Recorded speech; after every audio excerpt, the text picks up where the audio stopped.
Hey guys, and welcome back to my channel, or welcome if you are new. If you are new, don't forget to subscribe. Today I'm going to be showing you how I created these little shelves and plant hangers using products from the Dollar Tree. So I took a bamboo cutting board from the Dollar Tree and these metal hanging hooks from the Dollar Tree also. And the first thing I did was measure the cutting board up against the wall. Then on the cutting board, I measured the exact center of the board, and then I made that marking on my wall too. Next, I went ahead and made a template on my hook using painter's tape just so it's easier to drill the holes. Then I taped that in the center of the marking that I made with the cutting board. Then I pre-drilled some holes with the screws.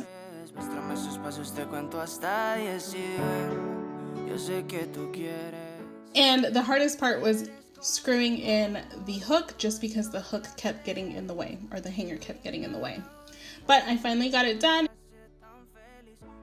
Once all that was secure, I took my cutting board and secured it to my hook with some E6000 glue, and this is the way that they turned out. I'm so excited because now I have a place for my makeup products and my skincare. So this jar is from the Dollar Tree and the macrame yarn I had, and I went ahead and cut it to 6.5 feet, tied it in a knot to make one big circle, and then this is the way that I created the hanging loop. I just saw this on Pinterest and it looked very easy to do, and this is how I did it. I don't really know how to explain it, so you guys can go ahead and watch.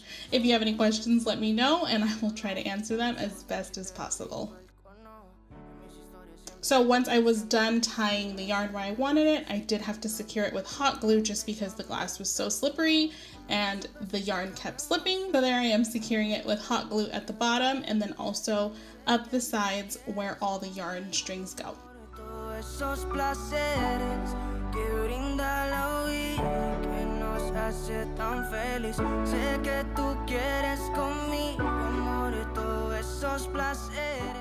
And then to hang it, I did twist the yarn just to give it a little better grip. You can see how it's twisted at the top. And this is how they turned out. I'm absolutely in love with them. I love how green just brightens up your bedroom so much. Any kind of plant brightens up your space. So this is the way that they turned out. I love them. They add so much life to the room with the green, and its succulents are known to suck up radiation, so that's a plus. Let me know in the comments down below what you think, and I really hope you guys enjoyed this video. Thank you so much for watching, and I will see you guys in my next one. Bye.